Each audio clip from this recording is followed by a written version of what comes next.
Deciding that you're going to focus to develop your skills. The guy was the new owner of a baseball team that was in the basement of the league when he took it over. He went to the pitcher and he said, "What is your best throw?" He said, "Well, I got a good curveball and I've got a good fastball." And he went on talking about his different throws. He said, "But tell me this, what is your best throw?" He thought for a moment. He said, "I've got a good fastball." He said, "That's all I want you to work on. Nothing else. Just develop your fastball." The next year, they went to the World Series. Most people don't know where their fastball is. Most people go through life never discovering what their talents are. Most people never develop their talents. They have skills and abilities, but if you don't nurture them, if you don't develop them, they will never serve you. Your gifts can take you many places if you develop your gifts. Most of us don't like to do those things that come easy to us.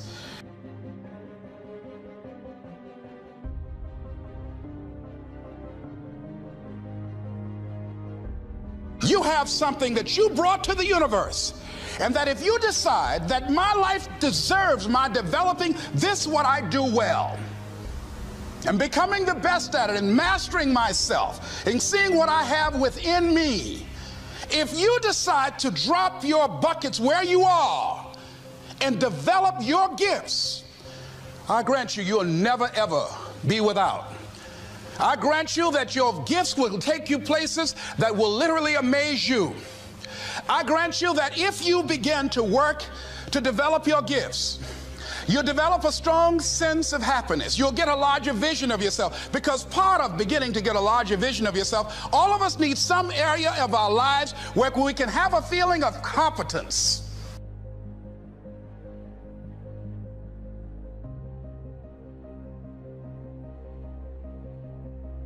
That you eat and sleep that, and that you do that, you know this.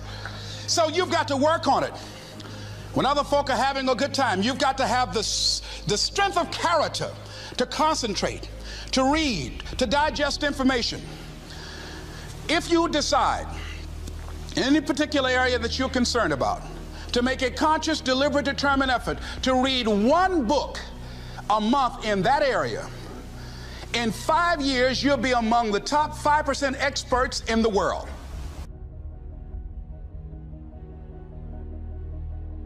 If you decide that area that you love, that you are going to master that particular area, in this era of accelerated change, overwhelming complexity, and tremendous competition, as you begin to develop and expand your skills and your talents and your vision of yourself, you will always be in control of your destiny.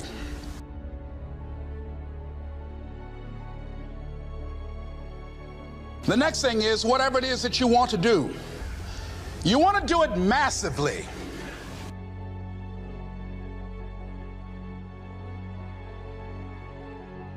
Decide that you're going to push yourself.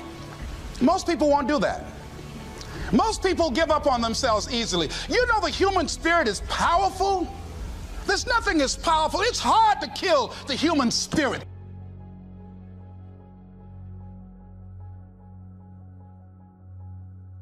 The power to hold on in spite of everything, the power to endure, this is the winner's quality. The hunger, the ability to face defeat again and again without giving up. This is a winner's quality. You have that quality within you. When you're hungry, you don't care about the facts. You don't care about the odds. There's greatness in you, and you've got to learn how to tune out the critics outside and the critic inside. I'm going to do this. I'm going to harness my will, and I'm not going to let anything stop me. I deserve this.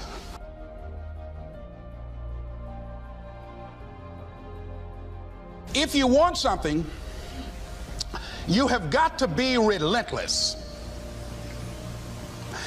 You've got to learn how to become resourceful. You've got to learn how to become creative. When crises strike in your life, and in the Chinese language, crises mean danger, but it also means opportunity. And this is an opportunity for you to grow. And you've got to be so relentless,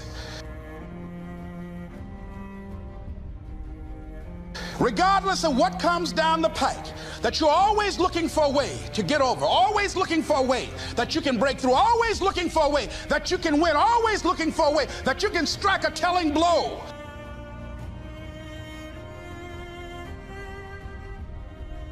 Live your life with passion, with some drive.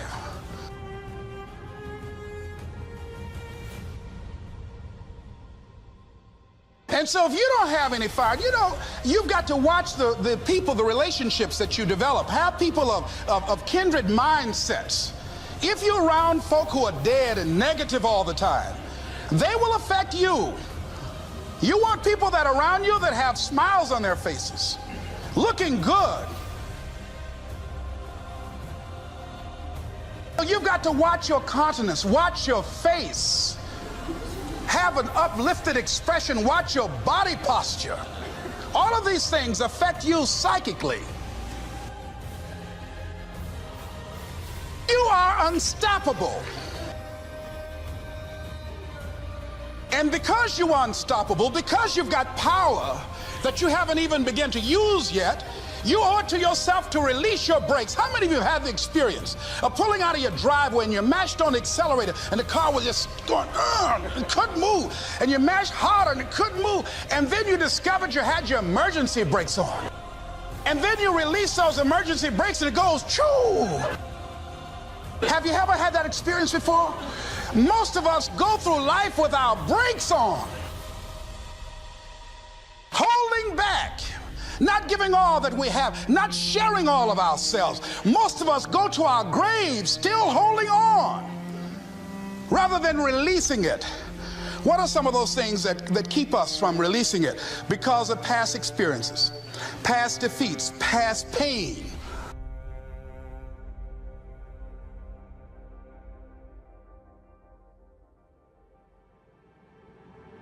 That if my speech tonight doesn't work, it doesn't mean that I'm a bad speaker. It means that what I did didn't work tonight. And I've got to separate what I do from who I am.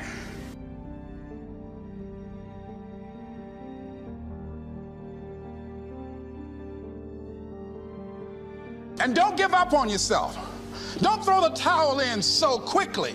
Many people give up on the 1-yard line.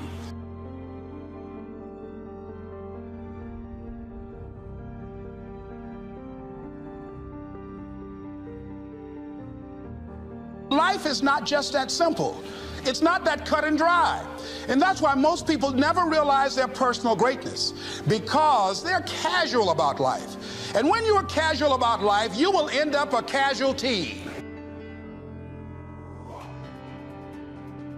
Life is serious business. So I encourage you to be persistent, to not decide that I've done the best I can, I guess I just can't have it. Don't make that decision. See, the last chapter to your life has not been written yet, and it doesn't matter about what happened yesterday. It doesn't matter about the things that you've done that you feel guilty about. If you wouldn't do it today, you're convicting an innocent person. You've been reborn to a new state of consciousness.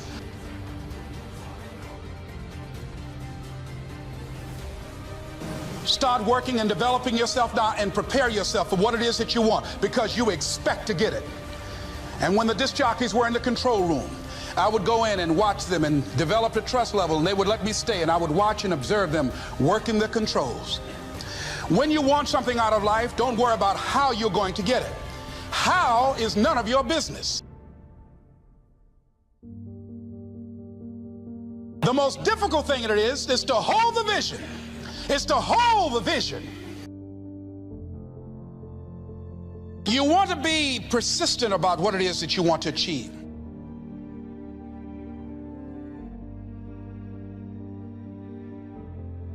All I know is that it exists, and it becomes available only when a man or a woman is in that state of mind in which he or she knows exactly what he or she wants and is fully determined not to quit until they find it.